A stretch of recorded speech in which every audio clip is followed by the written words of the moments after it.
सबको नमस्कार।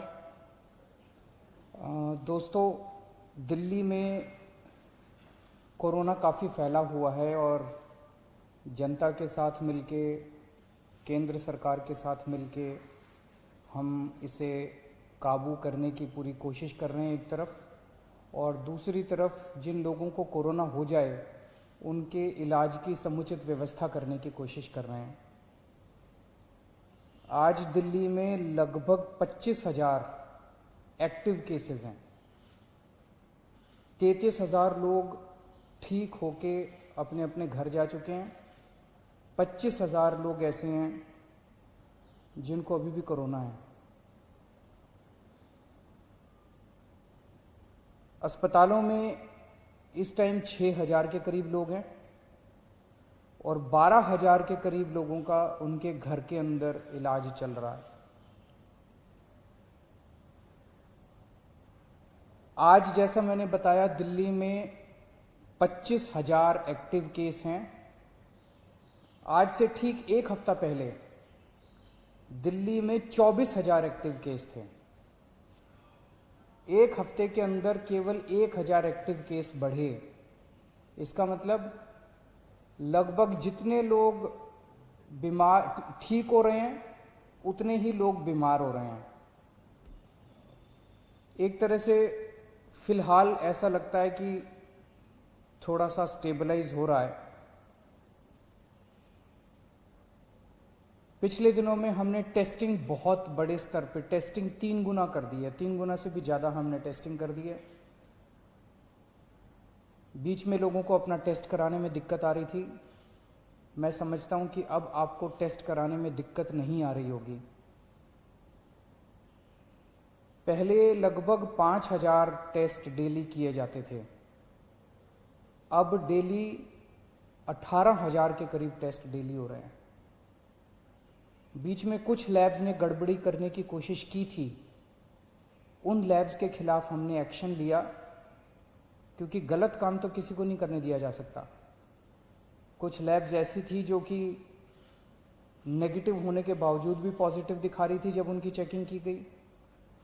तो अब सारी लैब्स को सख्ती के साथ कहा गया है कि सही काम करना है और पूरी कैपेसिटी के ऊपर काम करना है, खूब टेस्ट करने हैं। केंद्र सरकार की मदद से दिल्ली में एंटीजन टेस्ट भी शुरू किए गए हैं। एंटीजन टेस्ट रैपिड टेस्ट होता है, 15 मिनट में, आधे घंटे में पता चल जाता है। तो इस टाइम दिल्ली के अंदर लगभग 18,000 टेस्ट डेली हो रहे हैं। मैं समझता हूं कि अब आपको अपनी टेस्टिंग कराने में कोई दिक्कत नहीं आएगी। जिन लोगों का इलाज हम घर पे करते हैं, जो लोग माइल्ड होते हैं, कम बुखार है, थोड़ी सी खांसी है या कोई सिम्टम नहीं है, ऐसे लोगों का इलाज उनके घर में ही रह के किया जाता है। उसमें हम डेली, हमारी टीम उनको फ़ोन करती है, उनसे हालचाल पूछती है, बुखार तो नहीं हुआ, और उनको एडवाइस देती है कि क्या क्या करना है। अब हम इसमें कोरोना में हमने देखा कि एक ही चीज़ की समस्या सबसे ज़्यादा होती है कि मरीज का ऑक्सीजन लेवल गिर जाता है, मरीज को सांस लेने में तकलीफ होती है, मरीज को ब्रेथलेसनेस होती है और मरीज को तुरंत ऑक्सीजन देने की ज़रूरत पड़ती है। अगर मरीजों को सही टाइम पे तुरंत ऑक्सीजन मिल जाए तो कई मरीजों को बचाया जा सकता है। तो इसके लिए अब हमने क्या किया है कि जितने अब होम क्वारंटाइन के केसेस होंगे, होम आइसोलेशन के, दिल्ली सरकार हर होम आइसोलेशन वाले केस को एक ऑक्सी पल्स मीटर देगी। आप उस पल्स मीटर को अपने घर रखिए, जब आप ठीक हो जाएं सरकार को वापस कर दीजिए 10 दिन के बाद। उस पल्स मीटर से आप हर घंटे में, 2 घंटे में आप अपनी ऑक्सीजन नापते रहिए। अगर आपकी ऑक्सीजन कम होती है, हम आपको एक फ़ोन नंबर दे देंगे, उस पर फ़ोन कर दीजिएगा। हर डिस्ट्रिक्ट में हम ऑक्सीजन के कॉन्सेंट्रेटर रख रहे हैं। तुरंत हमारी टीम कॉन्सेंट्रेटर लेके पहुंच जाएगी जल्द से जल्द, और आपको तुरंत आपके घर में ऑक्सीजन दे दी जाएगी, और अगर ज़रूरत पड़ेगी तो आपको अस्पताल में शिफ्ट कर दिया जाएगा। कई बार हमने देखा है कि ऑक्सीजन तुरंत न मिलने की वजह से अस्पताल में शिफ्ट करने तक इतने में ही कई बार मरीज कभी कभी कोलैप्स कर जाता है। तो इसीलिए हर डिस्ट्रिक्ट के लेवल पे हम लोग ऑक्सीजन के कॉन्सेंट्रेटर रख रहे हैं, और अगर आपको ज़रूरत पड़ेगी तो कॉन्सेंट्रेटर पहले तुरंत आपके घर पहुंचा दिया जाएगा, ताकि आपको समय पे ऑक्सीजन मिल सके और आपको कंट्रोल किया जा सके। फिर आपको अस्पताल ले जाएंगे और अस्पताल में आपका इलाज किया जाएगा। 12 जून को दिल्ली के सारे अस्पतालों में मिला के 5300 बेड्स भरे हुए थे। आज की डेट में 6200 बेड भरे हुए हैं। तो लगभग 10 दिन में केवल 900 बेड भरे। इन 10 दिनों में 23,000 नए मरीज आए। 23,000 नए मरीजों में से केवल 900 बेड्स की ज़रूरत पड़ी, एक्स्ट्रा बेड्स की ज़रूरत पड़ी। इसके दो मायने हैं।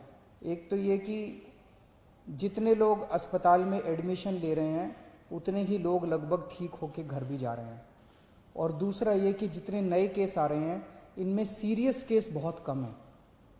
माइल्ड केस और एसिम्टोमेटिक केस ज़्यादा हैं जिनका हम घर पे इलाज कर रहे हैं। सीरियस केस बहुत कम है जिनको अस्पतालों की ज़रूरत पड़ रही है। तो लगभग बेड्स की स्थिति ऐसी है कि डेली बेसिस पे 150 एक्स्ट्रा बेड्स की ज़रूरत पड़ती है। उतने बड़े स्केल के ऊपर बेड्स की फ़िलहाल ज़रूरत नहीं पड़ रही है, लेकिन फिर भी हम हाथ पे हाथ रखे नहीं बैठे।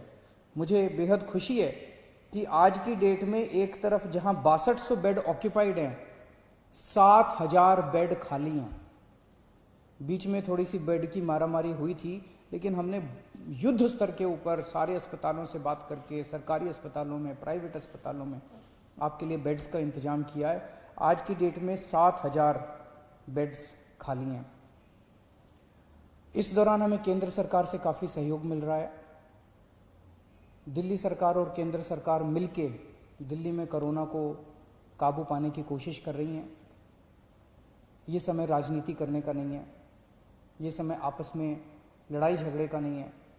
अगर हम आपस में लड़ेंगे तो कोरोना जीत जाएगा, और अगर हम मिलके लड़ेंगे कोरोना से तो कोरोना को हरा सकते हैं।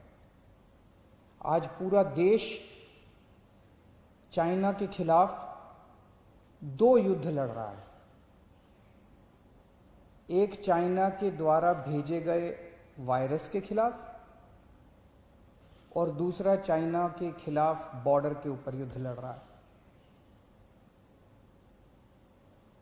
वायरस के खिलाफ हमारे डॉक्टर, हमारे नर्स, ये सब युद्ध लड़ रहे हैं, और बॉर्डर के ऊपर हमारे सैनिक युद्ध लड़ रहे हैं। आज पूरा देश हमारे डॉक्टर्स के साथ एक तरफ खड़ा है और हमारे दूसरी तरफ हमारे सैनिकों के साथ खड़ा है, और इन दोनों युद्धों को हमें पूरे देश को मिलकर लड़ना है। इसमें बिल्कुल राजनीति नहीं होनी चाहिए, इसमें कोई पार्टीबाजी नहीं, कोई गुटबाजी नहीं। सारे देश को एक होके कोरोना के खिलाफ भी युद्ध लड़ना है और चाइना के खिलाफ भी हमें युद्ध लड़ना है। हमारे 20 जवान पीछे नहीं हटे, हम पूरे देश भी पीछे नहीं हटने वाला। जब तक हम जीत नहीं जाएंगे तब तक देश पीछे नहीं हटेगा। जय हिंद।